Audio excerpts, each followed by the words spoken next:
Je laisse la place à Alex pour la suite.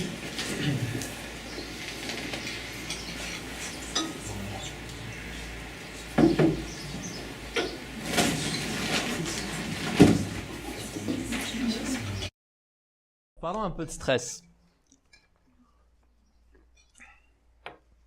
Alors vous êtes stressé, vous savez pas pourquoi, vous savez pas depuis quand, vous savez pas comment faire. Voyons tout ça ensemble. Déjà, quand vous étiez plus petit, quand vous étiez gamin, le stress, vous saviez même pas ce que c'était. Même si vous tombiez de votre vélo, vous pétiez un bras, c'est pas vous qui appelez l'ambulance, c'est pas vous qui réfléchissez à si vous aviez une couverture d'assurance, pas besoin de réfléchir à comment faire les devoirs ou pas, c'était tranquille. C'est quelque chose qui vient bien plus tard, le stress. Je sais pas comment ça se passe à l'école maintenant. Moi, en tout cas, on m'a pas appris à gérer mon stress à l'école. J'ai découvert le stress mécanique en même temps que le stress psychique, puisque j'ai fait un apprentissage qui comportait aussi de la mécanique. Donc, le stress mécanique, c'est des tensions, des torsions, des compressions. Sur des pièces, on peut voir que ça se tord, des fois ça revient au même moment, ça revient au même endroit, des fois ça pète, des fois ça se fissure. Le stress psychique, c'est pas pareil. Ça peut être bien plus vicelard. Si vous êtes ici ce soir, c'est certainement que vous n'êtes pas des experts en stress, moi non plus. Vous voulez en savoir un peu plus. On doit tous en apprendre un peu plus sur notre stress. Le stress, c'est à la mode. Les gens qui disent « Ah ouais, je suis stressé, j'ai beaucoup de boulot, j'ai les gamins, j'ai le club de volley, j'ai encore la compta de la fanfare. » Ouais, c'est un peu la classe, quoi. Vous êtes quelqu'un d'important, vous avez des responsabilités. C'est cool. Ça va souvent avec le « j'ai pas le temps ». Là, moi, t'es parti 3 semaines en vacances? Non, moi j'ai pas le temps. J'ai pas le temps. Je dois m'occuper de tellement de choses. Le monde arrêterait de tourner sans moi. C'est pas possible. Il y a plusieurs façons de mal gérer son stress. Souvent, on cherche à savoir comment le gérer, mais sachez déjà comment vous le faites mal avant d'essayer de le faire bien.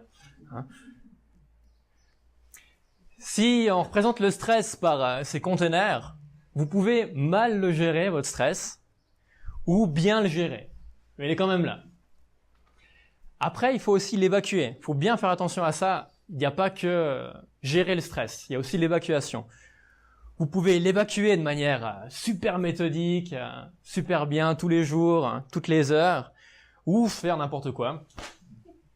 Souvent, ce qu'on voit, c'est des personnes qui sont soit là, soit là. Ils savent pas gérer leur stress, mais ils l'évacuent très bien, ou ils le gèrent tip-top, mais ils savent pas l'évacuer.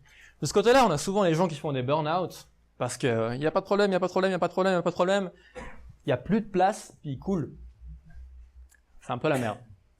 Ou les gens qu'on sait pas comment ils arrivent à la fin de l'année, parce qu'on a l'impression qu'ils ils savent pas comment faire toute la journée, toute l'année, toutes les semaines, mais ils arrivent quand même, on sait pas trop pourquoi, puis ça fait 30 ans que c'est comme ça. Et idéalement, ce serait bien de savoir gérer son stress et de bien l'évacuer, mais ça, on va voir plus tard. Avant de connaître les informations pour savoir comment évacuer son stress, vous devez le connaître, ce stress. Alors dans la salle, qui est-ce qui est étudiant? Ok. Qui c'est qui est salarié? Ok. Est-ce qu'il y a des indépendants, des entrepreneurs? Ok. Est-ce qu'il y a des gens qui ont des enfants? Ok, donc il y a un peu de tout. D'accord. Donc, il y a des gens qui ont levé la main plusieurs fois. Il faut savoir qu'il y en a qui gèrent très bien leur stress avec toutes les choses réunies, et puis d'autres qui font juste des études et puis qui gèrent pas du tout. C'est pas un nombre d'activités qui fait que vous gérez mal votre stress. Il faut savoir ensuite pourquoi vous stressez. Alors il y a des trucs qui reviennent souvent. Je sais pas si je vais réussir à aller jusqu'à la fin du mois avec mon salaire. Il y a est-ce que je vais avoir assez de temps pour faire mes devoirs? Est-ce que je vais avoir assez de temps pour m'occuper d'amener la gamine à la danse à 16h et puis le petit au foot à 16h30 en sachant qu'il y a 35 minutes de trajet entre les deux, il peut y avoir des choses un peu plus spécifiques. Je savais pas que tu avais peur de l'avion. Mais rien que dans la peur de l'avion, il y a des gens qui viennent me voir en hypnothérapie pour la peur de l'avion. Ils pensent qu'ils vont rentrer, asseyez-vous, fermez les yeux, tchac, c'est bon, vous repartez, vous n'avez plus peur de l'avion. Non. Il y en a qui ont peur de l'avion parce que quand ça atterrit, ils ne voient pas les roues. À la télé, c'est cool, on voit les roues, mais quand on est dans l'avion, on ne voit pas les roues. Peut-être que les roues, elles sont pas sorties, puis on va se cracher. On peut avoir peur parce que les vols internes, c'est bon, mais les vols transatlantiques, il y a l'eau dessous, puis je sais pas nager. Alors oui, non, tu meurs direct, mais non, les gens, ils ont peur seulement quand ils sont au-dessus de l'eau. Il y en a qui ont peur dans les gros avions, les petits avions. Donc, sachez bien pourquoi vous stressez. C'est important de vous connaître, de savoir exactement ce qui se passe pour pouvoir l'évacuer. Je sais pas, avant de passer aux effets, est-ce qu'il y en a qui ont des stress un peu spécifiques dans la salle, leur peur des ballons de baudruche? J'ai quelqu'un qui a eu ça une fois, qui crève de trouver des ballons de baudruche. Oui? Moi, je vais mettre mon orgueil de côté et te dire que j'ai aussi peur de l'avion. T'as peur de l'avion? Pas un point, je pense, comme lui, mais j'aime pas non plus. Mais qu'est-ce qui t'embête alors? Quand ça bouge. Quand ça bouge, les turbulences, voilà. C'est pour ça que les gens, ils aiment bien les gros avions parce qu'il y a moins de turbulences. Exactement. C'est ça. Les petits avions bimoteurs, c'est pas trop ton truc. Voilà. Alors on n'a pas tous les mêmes peurs. Les turbulences, j'y avais plus pensé non plus.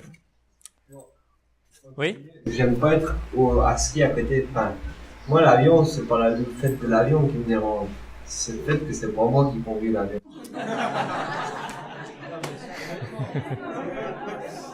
C'est comme si je suis assis à côté en voiture. Je suis pas à l'aise à côté en voiture. Ouais. Voilà, c'est le principe. D'autres crétins là dans son avion, je le connais pas, je pense. Non. C'est moi qui pilote éventuellement. Ça, c'est une histoire de chauffeur poids lourd, justement. Il a peut-être bu 3 litres de lait. C'est possible, oui? Je vois assez dans le sens, par exemple, moi je monte pas derrière quelqu'un sur un vélo. Parce que c'est pas moi qui ai des conduits. Voilà, je comprends, oui. Ah ouais, moi j'aime pas me laisser conduire. Je vais pas. Mais pourtant, tu préférais quand même que ce soit un mec qui a fait une école de pilotage que ce soit toi qui pilote l'avion. Je suis même pas sûr. T'es pas sûr? Ok. Alors, on va pas commencer à faire les thérapies de l'aviation ce soir, mais sachez qu'on peut vraiment bien décortiquer les peurs des gens, le stress des gens, savoir pourquoi, à quel moment, qu'est-ce qu'on pourrait faire pour y remédier. Au niveau des effets aussi, c'est important de savoir qu'est-ce qui se passe. Il y a des gens qui, tout d'un coup, ils se rendent compte que ils sont tombés dans les pommes, mais ils n'avaient pas vu que pendant une semaine, ils étaient haletants, que pendant une semaine, ils étaient agressifs, ou je sais pas moi, qu'est-ce que j'ai noté sur ma petite feuille? Que vous pourriez faire des crises d'angoisse, que vous dormez plus, ou que vous mangez beaucoup, vous mangez plus, ou vous buvez beaucoup. Soyez attentifs aux signes de ces stress. Parce que si vous ne les connaissez pas, vous n'allez pas pouvoir les identifier. Quand c'est là, c'est pas grave, mais au moins, si vous savez les identifier et que vous les refoulez pas, vous allez pouvoir les gérer par la suite. Il y a un paradoxe que je voulais vous parler au niveau du stress, c'est que pour les choses vraiment pas importantes, les gens peuvent être très stressés, puis pour les choses très importantes, ils s'en foutent. Le truc qui me fait tout le temps rire, c'est au restaurant, quand vous êtes 3-4 personnes, et que vous êtes la dernière personne à pas avoir choisi. Donc là, vous devez décider si vous prenez un truc au bol, et puis mince, je suis vegan, je vais pas pouvoir prendre n'importe quoi, et puis ça on s'en fout, c'est des spaghettis, hein, il n'y a pas de problème. Par contre, de savoir que vous voulez aller reconquérir votre amour d'enfance à Pékin, et que c'est votre projet de vie, puis que vous voulez faire ça, puis que vous allez devoir apprendre le mandarin, que vous allez devoir faire un passeport, que vous avez un peu de la peine avec les communistes, ça c'est bon, vous avez le temps, il n'y a pas de problème. Ça c'est bon, tranquille, pourtant ça demanderait énormément de travail, d'attention, mais ça il n'y a pas de problème. Dans ces deux cas-là, il y a quand même cette notion du temps. On croit qu'on va vivre éternellement, ou on pense que la Terre va s'arrêter si on choisit pas les spaghettis carbonara. Donc il faut vraiment gérer un peu son temps, voyons ça. Donc, parmi vous, qui c'est qui a l'impression qu'il lui manque du temps dans ses journées? Ok, d'accord. Ah, beaucoup. Alors, qui c'est qui veut se lancer? Qu'est-ce que tu voudrais faire, toi, de ton temps, si tu avais plus de temps? Voyager plus. Voyager plus, ok. Quelqu'un d'autre au niveau de la journée, vraiment des choses plus petites que vraiment voyager? Personne? Dormir. Ok, d'accord. Et tu fais des siestes un peu? Des fois? Non? Bah là, par exemple, tu pourrais être en train de dormir. Il n'y a personne qui t'a obligé de venir ici. Les gens, ils découpent mal leur journée. Si on prend une journée, j'ai été un peu généreux, hein. Si on prend 8 heures de sommeil, pas tout le monde dort comme ça. 8 heures pour travailler, 1 heure de déplacement, 1 heure pour faire le ménage, si on fait tous les jours le ménage, puis qu'on tond la pelouse tous les jours, et qu'on met même 2 heures pour la vie sociale. Ça, j'entends tout le temps les gens qui me disent ça. J'ai plus de vie sociale si je me mets à reprendre mes études et puis à faire ci ou ça. Non, non, je vous mets 2 heures pour la vie sociale. Il vous reste quand même 2 heures rien que pour vous. Donc moi, c'est ces 2 heures-là qui m'intéressent. Qu'est-ce que vous foutez pendant ces 2 heures-là? Donc, la plupart des gens, ils rentrent le soir chez eux, puis ils restent toute la soirée sur Facebook, sur Netflix, ils regardent Top Model, ils regardent le foot, ils regardent des machins comme ça. Là, vous pouvez vraiment optimiser ça. Je ne vais pas vous dire de jeter votre télé et votre ordinateur, mais vous pouvez faire mieux même là-dedans. Plutôt que de regarder 2 épisodes des experts, vous regardez 2 épisodes d'une série policière qui dure 20 minutes. Comme ça, à la place de dépenser 2 heures, vous dépensez 40 minutes. C'est une belle optimisation de votre temps. Vous avez quand même regardé la télé, il n'y a pas de souci. Alors, au niveau de ce temps, du temps qu'on alloue à faire des choses, en principe, on prend le temps de faire les choses qu'on aime, qui comptent pour nous. Pour le reste, c'est pas grave. Mais si les choses, elles sont importantes pour vous, vous trouvez soit le temps, soit une excuse. Alors, il faut choisir. Mais le temps, vous pouvez le trouver. Vous pouvez venir essayer de parler avec moi après le séminaire pour me dire « Non, mais moi, j'ai vraiment pas le temps !» On peut en discuter en privé, il n'y a pas de problème. Je vais vous dire à quel point vous avez du temps. Il n'y a pas de souci. Ah oui, une dernière chose, au niveau du temps, pour le déroulement de la journée, souvent, les gens, quand je leur demande qu'est-ce qu'ils font, leur réveil sonne, on passe les 5 fois où ils retardent leur réveil parce qu'ils n'ont pas envie de se lever, le réveil sonne et hop, c'est bon, c'est parti. C'est hop, la douche, ils se brossent les dents en mangeant la tartine, puis après ils partent au travail. Puis en plus, ils n'aiment même pas leur travail. Mais ils courent, ils se stressent dès le matin. Alors pourquoi vous faites ça? Si vous vous levez un peu plus tôt, pas 2 heures, même 15 minutes, j'entends déjà à ma droite.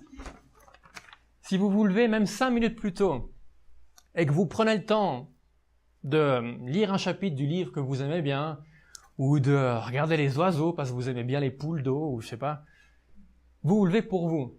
C'est important que la première chose que vous fassiez le matin, ce soit pour vous, pas pour quelqu'un d'autre. Même si c'est pour vos enfants, même si vous vous levez pour faire à déjeuner à vos enfants, si vous mangez pas, c'est un peu con.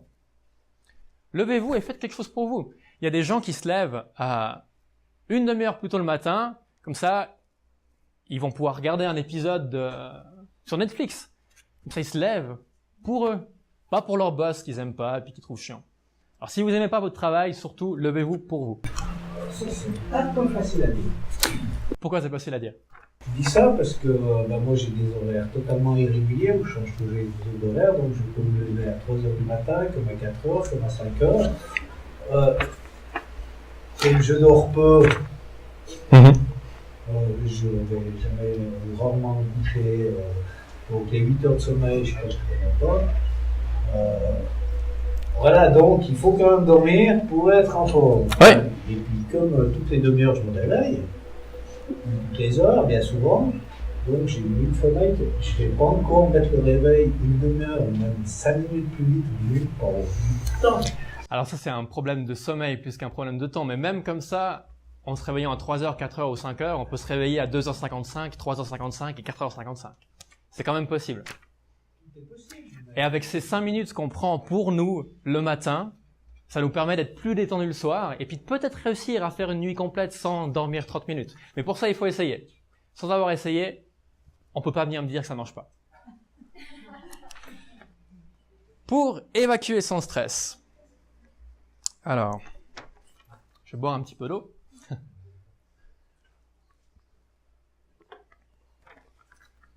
Évacuer son stress, ça se prépare. C'est pas parce que vous savez comment faire, que vous connaissez des techniques super, que vous avez les meilleures applications ou quoi que ce soit, que vous allez pouvoir le faire. Pour moi, un marathon, c'est commencer à courir, puis après, quand on est au bout, on arrête de courir. Même que je sais comment ça marche, je vais pas le faire demain. Ou si vous devez gérer votre stress, gérer des situations qui vous embêtent, les pompiers, par exemple, ils commencent pas à s'entraîner quand ils sentent qu'il y a de la fumée. Ils vont s'entraîner un petit peu avant. Pour votre gestion du stress, c'est pareil. Il faut commencer un peu plus tôt. Une des possibilités, c'est combler l'inconnu. Quand on parlait de l'avion avant, si on va toucher la main au pilote, qu'on a bien vu qu'il a bien dormi, qu'il n'a pas bu 3 litres de rouge, ça va peut-être aider. Au niveau de vos finances, si vous savez combien vous gagnez, vous savez combien vous dépensez, vous faites votre budget, ça peut vous aider. Même pour votre planning, pour le temps, vous pouvez faire ça aussi. Je ne sais pas si certains d'entre vous ont déjà vu l'agenda de Yannick, mais il y a des tranches très petites de 10-15 minutes, c'est même marqué manger pendant une demi-heure pour être sûr qu'il case des choses rien que pour lui. Si vous voulez mieux gérer votre temps, vous pouvez le faire. Essayez de combler cet inconnu. Vous pouvez également expérimenter.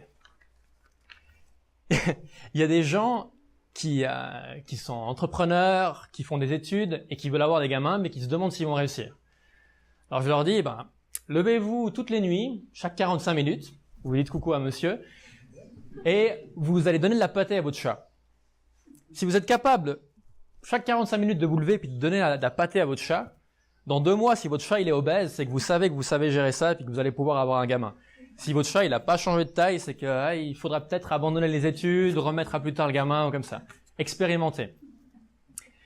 Si vous voulez sortir votre 3e pilier, partir en retraite anticipée et puis faire le tour du monde en voilier, allez peut-être une fois en pédalo sur le lac Léman pour voir comment ça se passe. C'est important d'expérimenter. Plus vous allez connaître des choses sur vous, plus vous allez être capable d'appréhender ce stress et de l'évacuer. Il ne faut pas confondre aussi évacuer votre stress et le mettre en pause. Si vous allez au cinéma, si vous regardez un film, si vous vous saoulez la gueule, votre stress il est toujours là, c'est juste que vous y pensez plus. C'est pas parce que quelque chose n'est plus dans votre tête qu'il est plus là. Vous l'avez pas évacué, vous l'avez mis en pause. Les gens pensent souvent, moi la télé ça me détend, y a pas de problème, ça me fait du bien. Oui, mais quand vous éteignez la télé puis qu'après il faut aller au lit, vous êtes toujours stressé. Il y a des gens qui s'endorment même avec la télé, avec la super technologie de la minuterie. Non, je laisse pas la télé allumée toute la nuit, je suis pas comme ça. Je mets 2 heures de minuterie puis après je roupille. Ensuite, il faut agir plutôt que prévoir d'agir. Il y a des gens qui vont à plein de séminaires comme celui-là.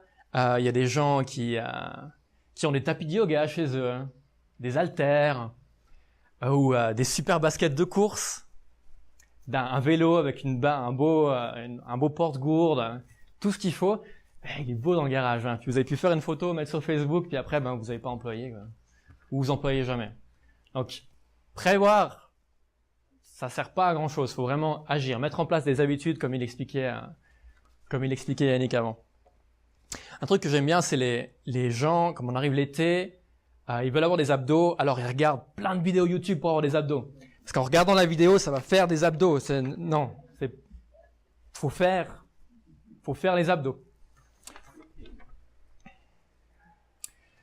Alors, maintenant que je vous ai parlé un peu comment connaître votre stress, quel stress vous avez, comment l'évacuer? Alors il y a cette cohérence cardiaque. J'aime bien. C'était pas qu'on sortait avec Yannick de savoir ce que vous alliez dire. Moi j'aime bien les choses simples, parce que les choses super compliquées comme j'ai fait 2 semaines de retraite pour apprendre la méditation pranique. C'est trop bon art. Alors vous faites ça pendant 2 semaines, puis après vous n'avez pas le temps de prendre votre 3/4 d'heure par jour pour faire ça. Dans notre classe, on a un gaillard qui nous expliquait oui le matin faut se lever puis il faut faire 60 minutes de méditation. Puis non. Ah oui, brosser la langue avant, après 60 minutes de méditation, vous gargarisez. Tout ça, c'est très très bien. Mais si vous voulez commencer, il faut commencer simple. La même chose que si vous voulez commencer à aller courir, allez courir en basket une fois avec ce que vous avez. Commençons super simple. Donc ça rejoint pas mal ce que tu disais au niveau de la cohérence cardiaque. Moi, ce que je vous propose, c'est de prendre 10 minutes par jour, puisqu'on a vu que vous aviez du temps dans votre journée. Et si vous en avez pas, vous pouvez venir en parler avec moi après. Je vous explique volontiers où est-ce que vous avez du temps. Vous prenez 10 minutes, vous laissez votre téléphone dehors de la pièce et vous faites un truc super compliqué qui s'appelle rien foutre. C'est super bon là. Vous prenez une chaise, puis vous vous asseyez. C'est encore plus simple que la cohérence cardiaque. Puis vous êtes là, puis vous attendez 10 minutes que ça passe. Ça paraît con, mais il y a pas grand monde qui prend le temps de faire ça. Vous allez me dire, ouais, mais moi, c'est sous la douche que je fais ça. Mais maintenant, il y a des téléphones waterproof. C'est trop cool, les téléphones waterproof. On peut aller sur Facebook, on peut tweeter les trucs sous la douche. Non. 10 minutes, sans téléphone, sans rien. Vous dites à votre mari ou à votre femme de s'occuper des enfants 10 minutes. Je pense qu'il n'y aura pas de problème. Et vous faites rien. Et pendant ce temps-là, vous essayez pas de résoudre vos problèmes. Vous faites juste le point. Vous laissez passer vos pensées. Vous dites, ah ouais, je suis dans la merde, j'ai que 3 roues gonflées à ma voiture. Bon, ok. Ça, c'est un souci. Vous laissez passer. Vous essayez pas de résoudre. Vous faites ça 10 minutes tous les jours et vous verrez une amélioration. Et après, quand vous aurez fait ça, quand vous aurez pris cette habitude, là, vous allez pouvoir commencer à aller faire de l'auto-hypnose, du yoga chez vous. Si vous faites du yoga chaque semaine, c'est très bien, faites-le. Mais ça coûte des sous. Les choses que vous pouvez faire vraiment seul chez vous et qui sont faciles à mettre en place et qui prennent pas de temps, c'est très simple. L'inconvénient avec ces choses super complexes, c'est que on peut se trouver facilement des excuses. Ouais, mais ce soir, j'avais pas envie d'aller au yoga parce qu'il y a la route et ça. Non, si vous voulez avoir une excuse pour vous mettre 10 minutes dans une pièce et rien foutre, c'est là que vous avez vraiment pas envie de gérer votre stress. Oui? Mais c'est aussi une façon de se mettre en pause. Quelle différence avec les exemples que j'avais donnés tout à l'heure, c'est peut-être rester 10 minutes à rien faire. C'est une pause. Alors, quand je dis la pause, c'est pas une pause dans votre journée, c'est une pause dans votre esprit. Quand je dis se mettre en pause, c'est ne pas laisser vos pensées sortir. Si vous vous mettez devant la télé, les informations qui rentrent, vous vous mettez en pause, tandis que là, vous faites rien, il n'y a rien qui peut rentrer, donc là, votre stress, il peut sortir, là, tous vos soucis, ils peuvent passer en revue et sortir. Si vous vous mettez en pause, j'avais un oncle qui aimait bien pour se détendre, il adorait les informations, il adorait regarder la télé pendant qu'il lisait le journal en écoutant la radio. Alors c'était pas vraiment une pause pour lui. C'est vraiment vous vous arrêtez et vous faites rien. Parce que si vous regardez quelque chose à la télé, là, vous vous concentrez sur ce qui se passe à la télé. Peut-être que vous avez vos pensées qui divaguent, mais c'est pas optimal comme situation. Est-ce que j'ai répondu à votre question? Est-ce qu'il y a d'autres questions? Oui. Moi, par exemple, je suis étudiante et quand je suis en période de révision, je me dis absolument que j'étudie. Donc si je prends 10 minutes où je fais rien, je vais passer ces 10 minutes à me dire, mon Dieu, mais il faudrait mieux que j'étudie. Oui. Alors, ça, j'entends souvent pour les étudiants. Si vous passez toute la semaine à dormir 1 heure en moins, on va dire que vous dormez 5 heures par nuit, et que vous arrivez le week-end, et que finalement, pour passer l'examen, vous avez tout appris, mais vous vous endormez sur la feuille, c'est pas optimal. Pensez que de ne pas faire de pause, ça va optimiser votre rendement, c'est un non-sens. Vous avez besoin de pause. L'esprit humain moyen est capable d'être concentré 45 minutes si ça n'intéresse pas. Je pourrais vous parler de fourmis bleues. Pendant 45 minutes, vous allez pouvoir vous intéresser à ça. Si c'est un sujet qui vous intéresse, vous tenez 90 minutes. Au bout de 90 minutes, vous allez flancher un petit peu. Et votre concentration, elle va baisser. L'information qui rentre, elle va dégringoler également. Donc, en faisant 10 minutes de pause chaque 45 minutes, si c'est quelque chose qui vous fait chier, ou 10 minutes de pause chaque 90 minutes, si c'est quelque chose qui vous intéresse, vous allez pouvoir mieux emmagasiner les informations par la suite. Okay. D'autres questions? Pour rajouter quelque chose par rapport à ça. Oui. on a 60 000 pensées qui passent dans notre tête sur une journée. Donc on a 60 000 pensées. Et si maintenant on regarde la télé, on fait autre chose en même temps, il y aura encore plus de pensées qui viennent dans notre tête. L'important, c'est de faire des pauses, comme dit Alex, parce que rien que le fait de vous poser, de rien faire, et de vous concentrer sur ce que vous pensez, ben, votre stress va automatiquement diminuer, parce que vous avez moins d'informations qui passent dans votre tête. C'est important de le faire, de tester, d'expérimenter. Dès que vous êtes en situation un peu difficile, on va dire, posez-vous, mettez-vous en condition pour penser justement à ce qu'Alex a dit avant, et puis vous réfléchissez à la provenance de votre pensée. Par exemple, j'ai entendu un oiseau dehors, ah tiens, ben, un oiseau dehors, je l'ai entendu par mes oreilles, etc. Vous concentrez vraiment sur la provenance de votre pensée, et rien que de faire, ça vous permet de diminuer le stress. C'est ça aussi, rien faire en fait. C'est simplement laisser aller les informations. La prochaine, je dis souvent l'exemple de la cascade, durant la préparation mentale. Vous avez une cascade qui défile, des informations qui défilent, mais je ne mets pas d'émotion sur ces informations. Je laisse juste défiler. Et si c'est trop dur pour vous de rester assis à laisser défiler ces pensées, et si vous avez le courage de penser que la Terre va réussir à se passer de vous en laissant votre téléphone sur la table chez vous et de partir 10 minutes marcher, faites ça en marchant. Au début, vous pouvez commencer comme ça. Et si vous avez une pensée qui est trop forte dans votre tête, ben vous savez qu'au lampadaire là-bas, ben c'est bon, vous pensez à autre chose. Vous passez à la suite. Vous n'aurez pas vraiment réussi à passer par-dessus cette pensée négative ou à ce stress, mais au moins vous savez qu'à ce point-là, vous pouvez penser à autre chose. Il y avait une question qui se profilait par là-bas, non? Non? D'accord.